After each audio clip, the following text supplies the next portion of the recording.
Assalamualaikum warahmatullahi wabarakatuh. Innal hamdalillah nahmaduhu wa nasta'inuhu wa nastaghfiruh wa na'udzu billahi min shururi anfusina was sayyiati a'malina.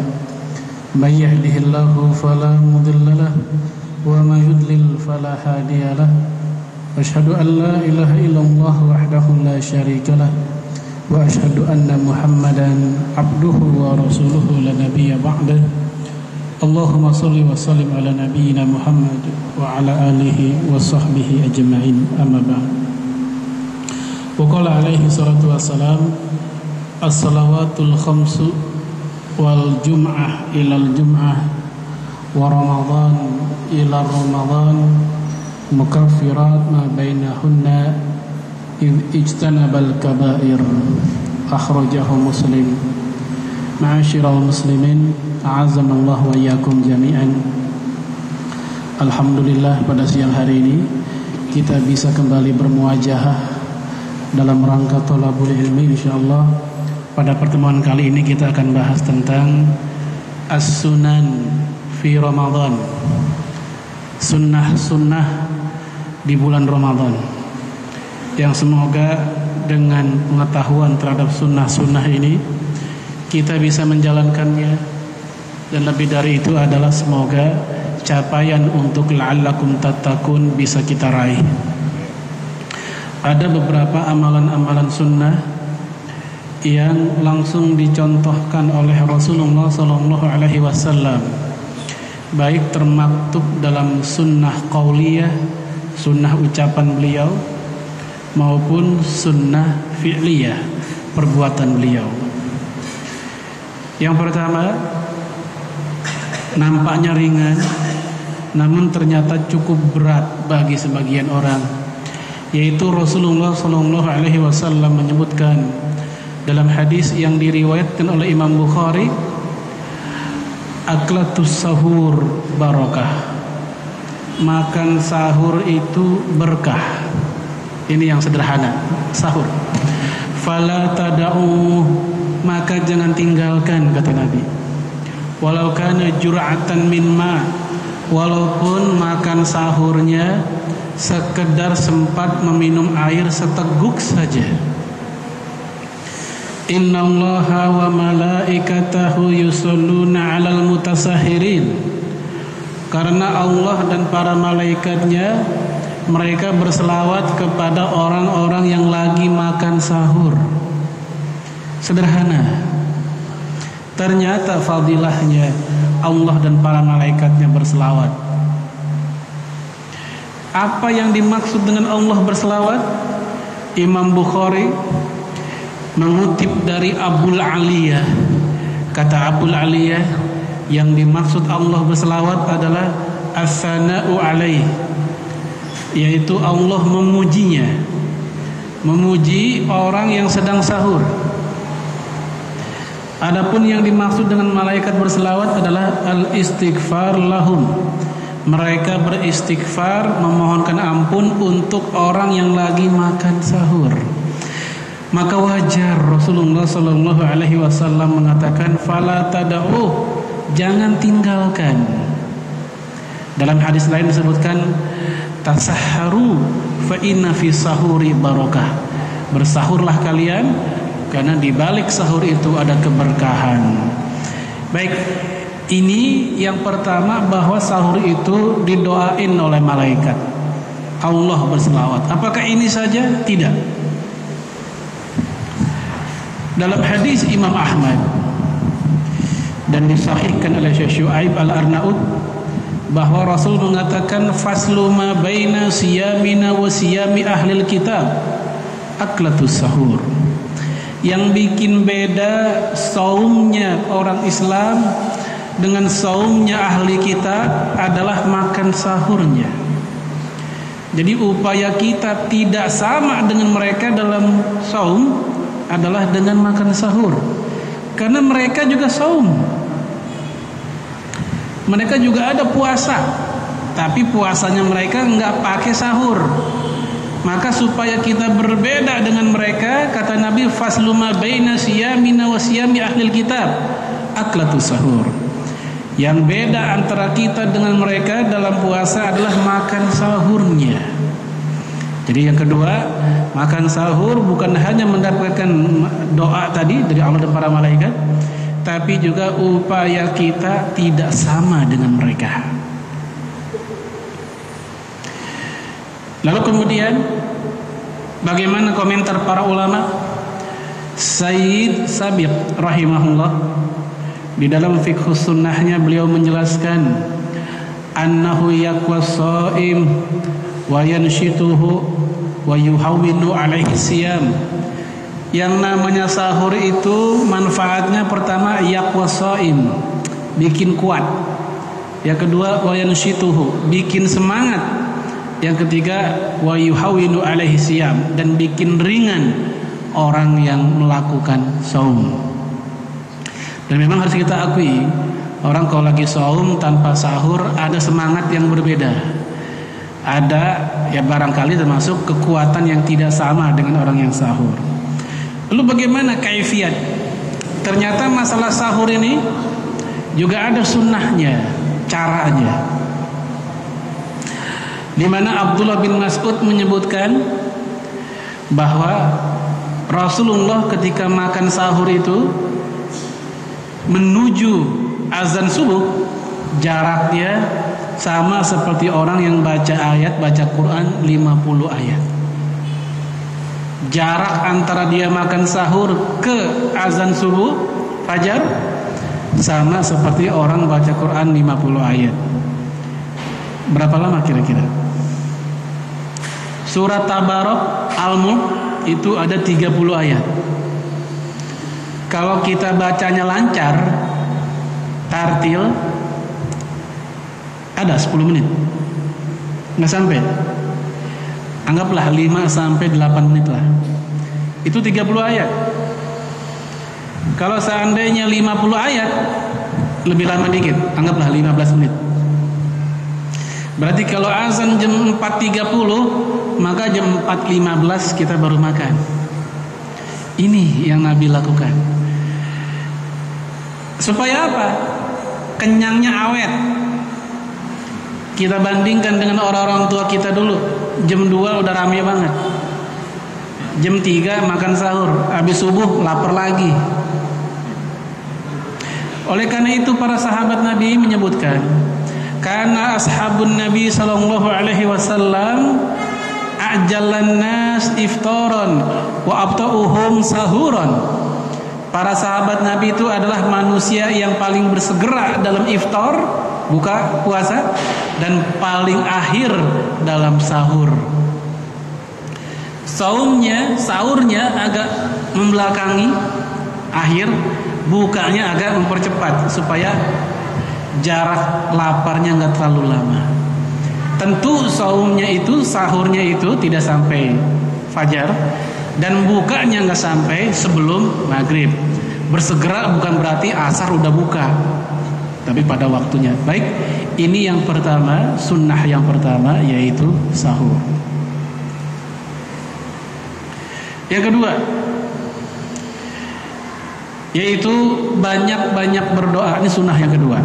Dan Nabi memberikan stimulus dalam hadis yang diriwayatkan oleh Imam Tirmidzi. Dan kata Imam Tirmidzi ini hadis hasan dan disahihkan oleh Imam Ibnul Mulkin. Salasatun la turaddu da'watuhum. Ada 3 kelompok manusia yang doa mereka enggak ditolak. Yang pertama kata Nabi, as-shaim hatta yuftir. Doanya orang berpuasa sampai dia berbuka. Dari awal dia saum subuh sampai maghrib 12 jam. Kesempatan diberikan untuk banyak berdoa. Namun sayangnya doa orang kita kalau bulan puasa siang-siang cuman bismika Allahumma ahya wa amut, doa mau tidur. Karena emang enak rasanya kalau lagi bulan puasa dengan tidur gitu. Lalu kata Nabi yang kedua, dakwatul musafir, doa orang yang lagi safar. Doa musafir juga tidak ditolak. saum juga, mudik juga. Mudik musafir bukan? Walaupun mudiknya orang kita sekarang ya jadi budaya gitu kan. Kayaknya kalau nggak mudik kurang afdol lebarannya katanya begitu. Yang ketiga kata Nabi, da'watul mazlum, doa orang teraniaya. Dan orang mudik kadang-kadang merasa teraniaya. Macet 2 hari, naik kereta susah begitu. Jadi ada 3 kelompok manusia yang doanya tidak ditolak dalam hadis itu. Lalu apakah ada doa khusus ketika Ramadan? Dalam hadis Sahih Bukhari, Aisyah bertanya kepada Rasulullah SAW, kalau saya tahu malam ini adalah malam Lailatul Qadar, apa yang mesti saya baca? Nabi mengajarkan kepada Aisyah, mungkin bapak-bapak udah hafal semua. Allahumma innaka afuwun karim, tuhibbul afwa fa'fu anni. Doa ini sunnah kita baca. Kalau kita nggak tahu ini Lailatul Qadar atau bukan, maka untuk antisipasi baca aja tiap malam. Kan Aisyah bertanya, kalau tahu ini malam Qadar, maka bacanya yang tadi. Kalau tahu, kalau nggak tahu, dan memang umumnya kita nggak tahu, maka untuk antisipasi baca aja doa itu dari awal sampai akhir malam Ramadan, silahkan. Dan ini bukan bid'ah.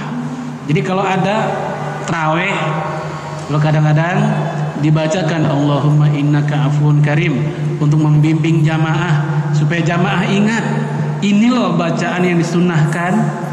Kalau kita tahu ini malam Qadar, maka ini bukan bid'ah. Jangan gampang membid'ahkan. Lalu kemudian apakah itu saja? Ada lagi di mana Rasul mengajarkan dalam hadis Imam Abu Daud, Subhanal Malikil Quddus, Subhanal Malikil Ma'bud, Subhanal Malikil Mawjud. Ini hadis dalam riwayat Imam Abu Daud. Jadi tolong juga jangan disalah-salahin. Kalau seandainya ternyata itu bukan budaya kita. Maksud saya gini, di kampung saya kalau tarawih nggak baca itu. Misalnya kita datang ke kampung lain, tarawihnya kok bacanya itu ada riwayatnya. Ini banyak-banyak berdoa. Ini sunnah yang kedua yang bisa kita agendakan ketika Ramadan. Yang ketiga, as-shadaqah, sedekah. Dalam hadis Imam Tirmidzi, beliau mengatakan hasan hadisnya, berbunyi afdalus shadaqah fir Ramadan. Sedekah yang paling afdol adalah ketika Ramadan. Imam Ibnu Hajar, beliau memang mengkoreksi penghasanan Imam Tirmidzi. Kata Imam Tirmidzi ini hadis hasan. Kata Imam Ibnu Hajar ini hadis dhaif, lemah, karena sanadnya mursal, terputus antara generasi tabi'in langsung ke Nabi, nggak lewat sahabat. Anggaplah ini hadis dhaif. Namun ada hadis lain Sahih Bukhari yang menunjukkan bahwa memang ketika Ramadan Rasul begitu kuat sedekahnya. Ibnu Abbas bercerita, karena Rasulullah sallallahu alaihi wasallam ajwadun nas wa ajwadu makana fi Ramadan. Rasul itu orang yang paling dermawan dan kedermawanannya semakin menjadi-jadi ketika Ramadan. Ini. Jadi bukan hanya teori, Nabi langsung praktisi. Ketika Ramadan, kata Ibnu Abbas, kedermawanannya semakin menjadi-jadi. Bahkan kata beliau, karihil musalah, seperti angin yang bertiup. Angin bertiup nggak pakai disuruh. Angin bertiup segala arah. Ke celah kecil pun tetap keluar tuh angin. Apa maksudnya? Dermawannya sangat luar biasa. Kita coba bikin target. Punya penghasilan sebulan anggaplah 5 juta. Target sedekah Ramadan tahun ini mungkin nggak terlalu banyak. Ya, misal hanya 300.000 rupiah saja. Bagaimana cara ngasihnya supaya kita tiap pagi didoain sama malaikat?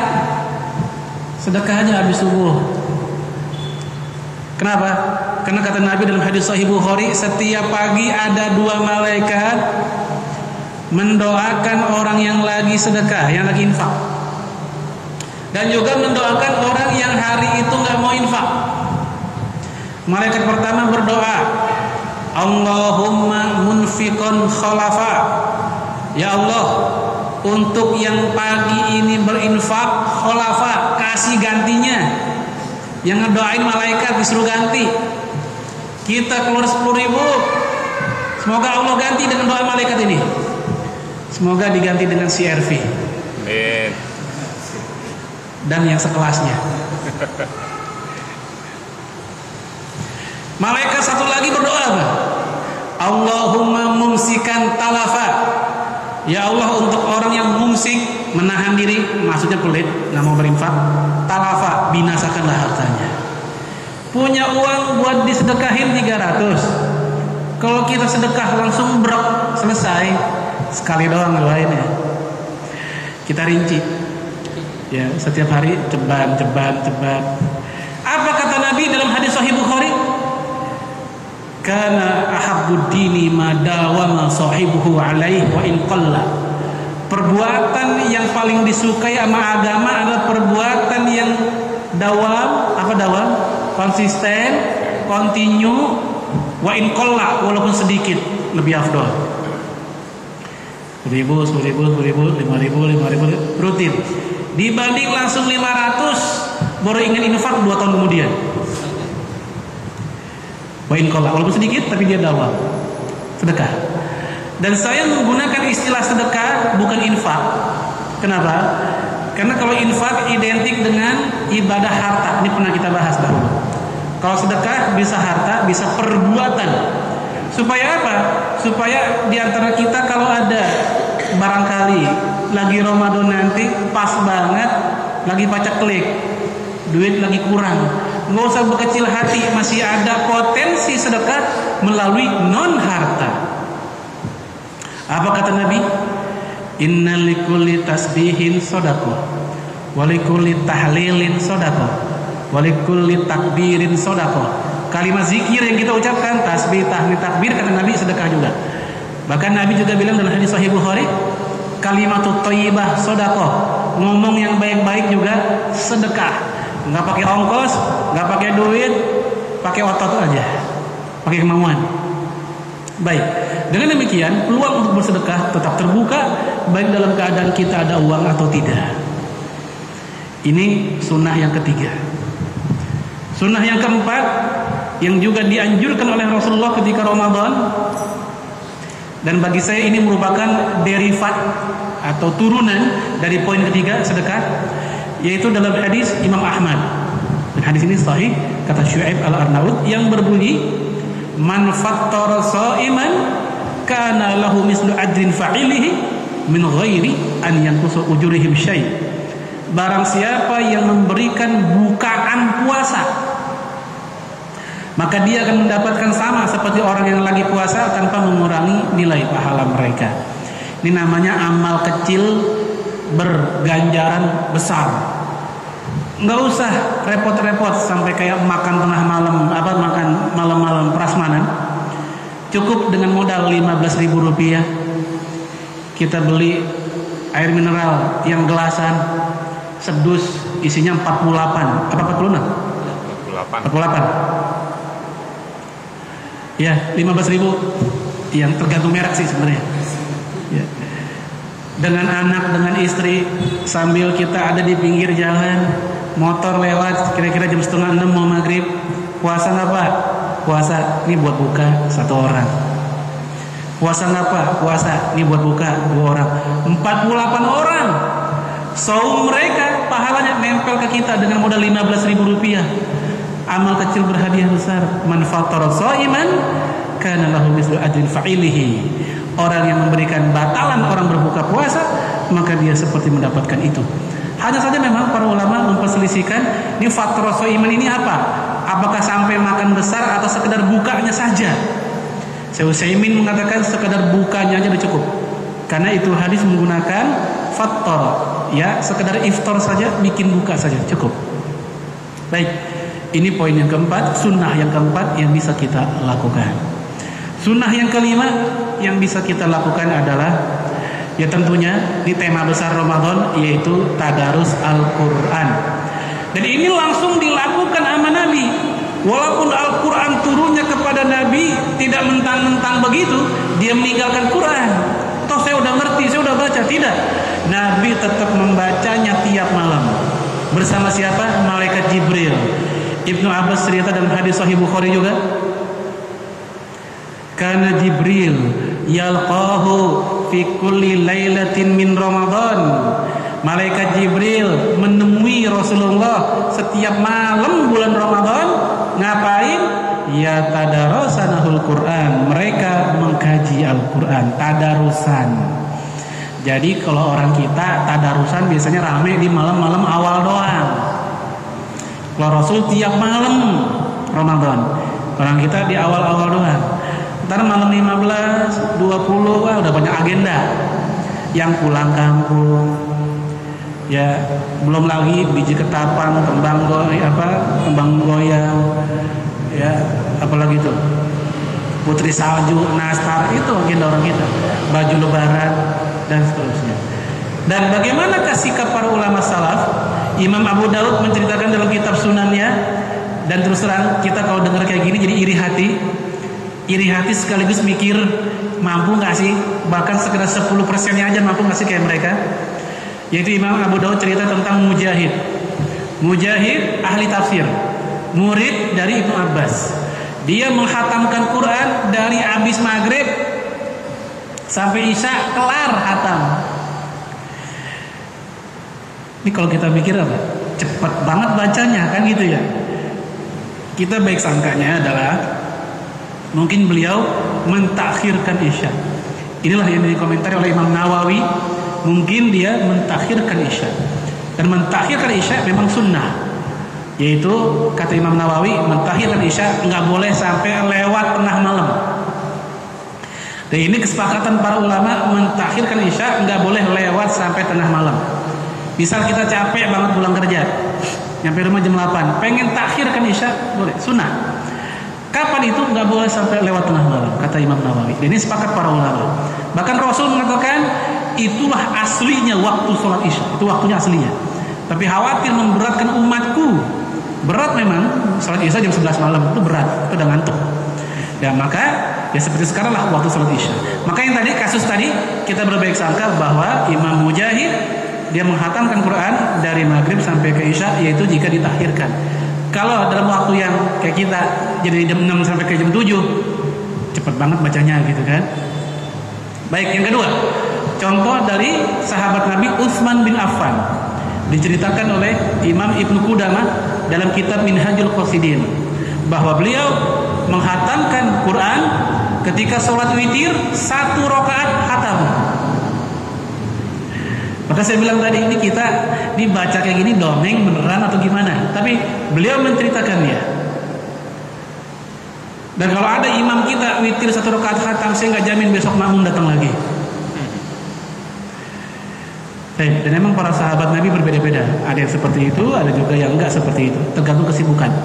Imam Syafi'i 2 kali sehari khatam. Total 1 bulan bisa 60 kali.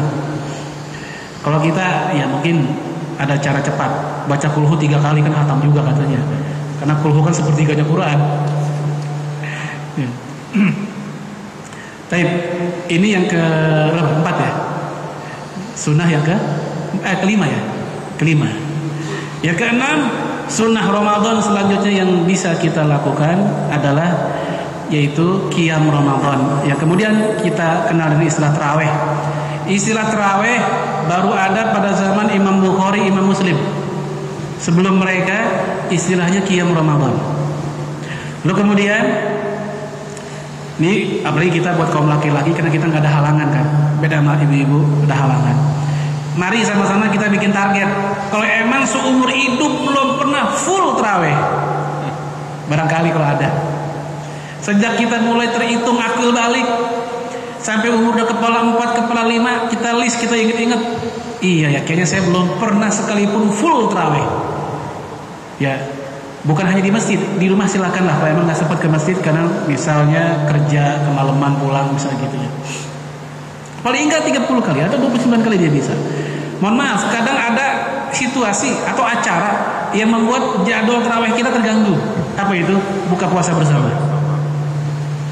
Capek, apalagi buka puasa dengan teman sekolah zaman dulu yang ngobrolnya kepanjangan.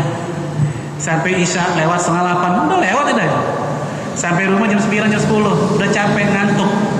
Target bentar deh sebelum sahur saya mau tarawih katanya. Sahur jam 4 baru bangun. Gimana mau tarawih gitu. Nah, makanya saya bilang tadi, sesekali lah kita bikin target tahun ini. Kalau memang Allah kasih kesempatan lagi untuk menikmati Ramadan, target qiyam Ramadan. Man qama Ramadan imanan wa ihtisaban ghufira lahu ma taqaddama min dzambi.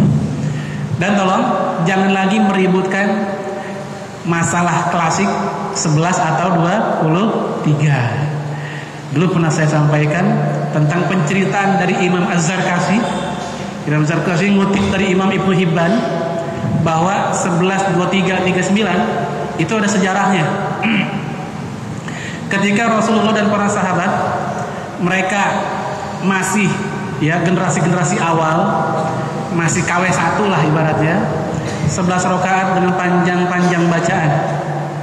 Ketika Rasul wafat, para sahabat wafat, generasi-generasi selanjutnya enggak sekuat mereka. Maka diringankan bacaan tapi ditambah jumlah rakaat. Sehingga bacaan yang enggak terlalu panjang, ya kalau bahasa Ibnu Hibban, bi qiraati mutawasithah, dengan bacaan yang pertengahan. Surat-surat yang pertengahan. Dalam Al-Qur'an surat ada 3 model. Ada sab'ut tiwal, 7 surat yang panjang-panjang. Sab'ut tiwal. Al-Baqarah, Al-Maidah, An-Nisa, Al-Imran, ya, apa lagi? Al-An'am, Al-A'raf gitu.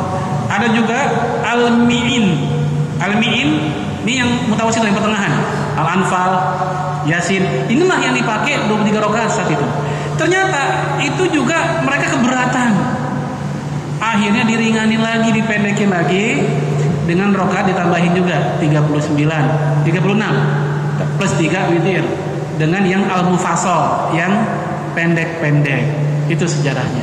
Walaupun di kita 23 tetap aja pendek juga. Tabat ya ada, ina atau ina juga gitu. Baik, ini sejarahnya. Itu sunnah yang ke-6 yang bisa kita agendakan, yaitu qiyam Ramadan. Yang ke-7 yang juga bisa kita lakukan adalah jangan lupa i'tikaf. Aisyah radhiyallahu anha dalam hadis sahih Bukhari bercerita, kana Nabi sallallahu alaihi wasallam ya'takifu fi ashril awakhir hatta tawaffahullah. Rasulullah beriktikaf pada 10 hari terakhir Ramadan hatta tawaffahullah, sampai Allah wafatkan beliau. Artinya perilaku iktikaf enggak pernah Nabi tinggalkan sampai dia meninggal. Tsumma azwajuhu min ba'di. Kemudian setelah beliau meninggal, istrinya ngikutin. Maka dari kisah ini bahwa perempuan pun juga sunnah iktikaf dengan syarat masjidnya kondusif buat perempuan iktikaf. Di antara imam 4 madhab, ada satu madhab menganjurkan untuk perempuan iktikafnya di rumah. Maksud saya iktikaf di zawiyah. Apa zawiyah? Musola rumah. Jadi kalau bapak-bapak rumahnya ada space khusus diniatin untuk tempat sholat, itu zawiyah istilahnya. Dan kata Abu Hanifah, di situ mereka lebih afdol. Apa alasannya? Jika perempuan sholat di rumah aja lebih utama, padahal sholat cuma 5-10 menit, apalagi iktikaf yang lebih lama bisa berhari-hari, yang fitnahnya lebih gede, maka lebih utama lagi dia di zawiyah. Gitu. Di kalangan Hanafiyah. Tapi 3 mazhab lain mengatakan mau laki mau perempuan sama di masjid juga. Apa alasannya? Al-Quran, di mana Allah mengatakan dalam Al-Quran, wala tubashiruhunna wa antum aqifuna fil masajid. Jangan dekati mereka, maksudnya perempuan, ini suami kita nih, jangan berhubungan dengan istri pas banget kita lagi iktikaf fil masajid, di masjid-masjid. Menggunakan istilah masjid maka global. Masjid ada 2. Ada masjid jami, ini pernah saya jelaskan dahulu, yaitu masjid yang dipakai untuk Jumatan sama sholat 5 waktu kayak kita nih, ini masjid jami. Ada masjid ghairu jami, masjid selain masjid jami, yaitu hanya dipakai untuk sholat 5 waktu, tidak sholat Jumat. Yang kemudian orang kita bilang dengan musola, langgar, surau. Walaupun di kantor ada basement, tapi itu basement sudah dinawaitukan, udah diniatkan ingin jadi masjid. Udah gitu ditambah dengan sedikit ornamen yang menjadi dia masjid, ya, nggak lagi dipakai buat parkir, maka tetaplah dia tahiyatul masjid, bukan tahiyatul basement atau tahiyatul parkiriyah, bisa bukan. Tetap dia tahiyatul masjid. Tergantung dia sudah memposisikan kayak apa. Kita lihat masjid-masjid di luar negeri, di Eropa, bentuknya masih kayak gereja. Tapi ketika oleh mereka sudah difungsikan sebagai masjid, ya masjid juga namanya. Gitu. Ya ini di masjid. Dan kata Imam Hasan Al-Basri, Masjidil Haram, enggak di masjid lain. Sebagian mengatakan 3 masjid saja itikaf, Masjidil Haram, Masjid Nabawi, dan Masjidil Aqsa. Namun mayoritas ulama mengatakan di semua masjid juga boleh. Satu hal yang saya ingin tegaskan, kebiasaan itikaf orang kita, ya ternyata mohon maaf ya, banyak perlu kita koreksi. Itikaf itu paling banyak temanya adalah baca Quran, kemudian zikir, kemudian sholat sunnah mutlak, banyak-banyakin dah tuh. Namun saya orang kita, pertama itikaf reuni, ketemu teman lama.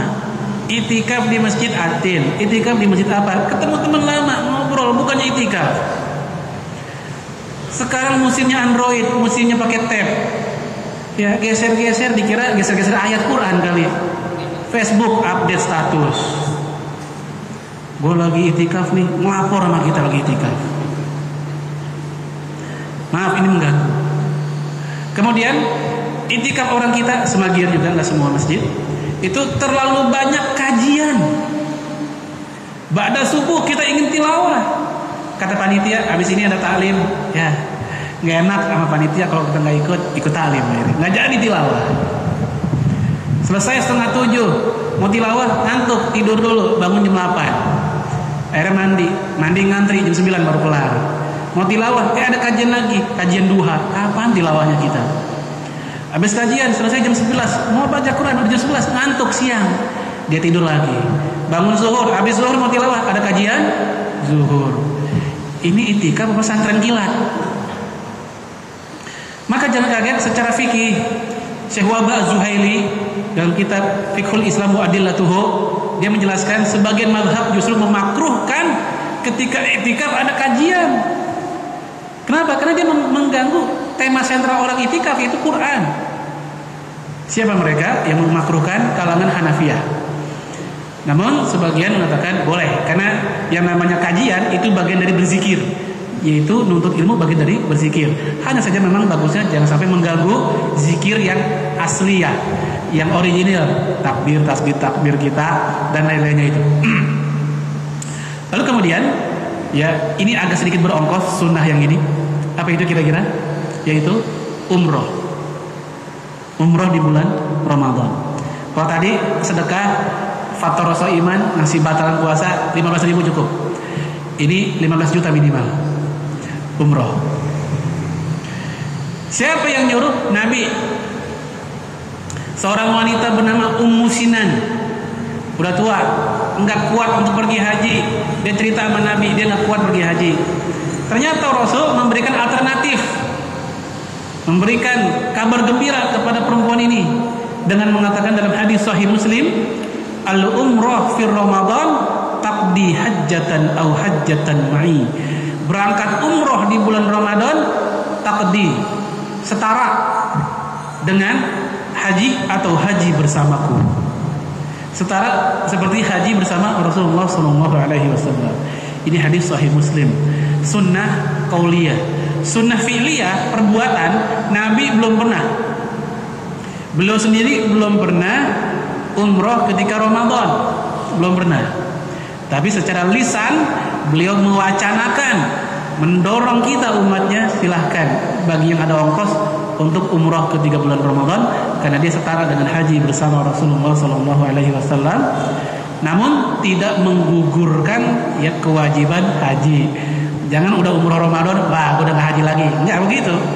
Tetap wajib hajinya masih ada.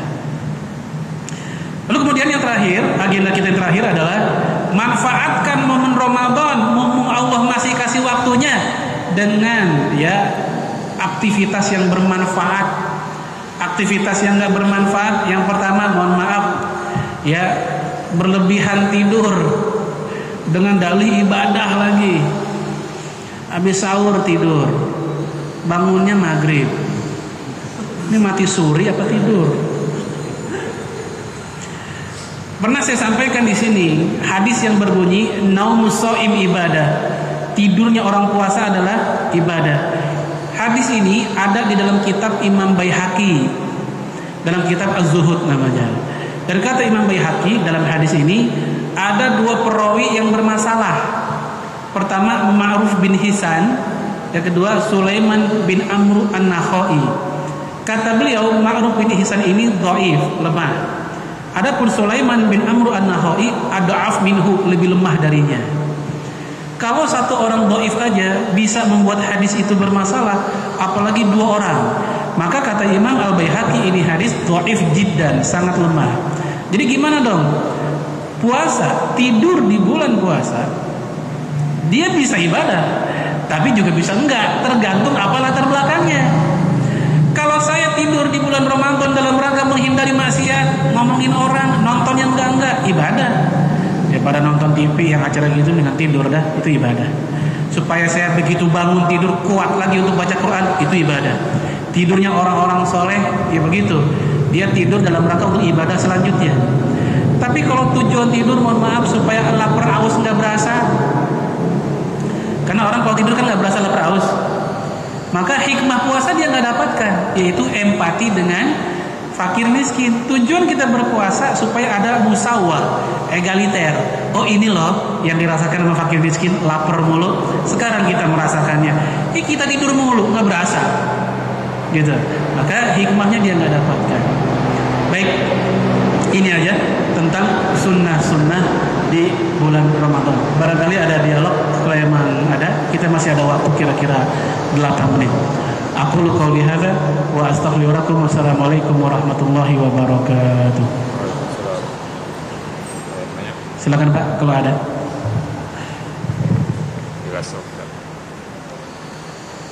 Cukup? Baik, kita akhiri baca hamdalah dan kafaratul majelis. Alhamdulillah, subhanakallahumma wa bihamdika asyhadu an la ilaha illa anta astaghfiruka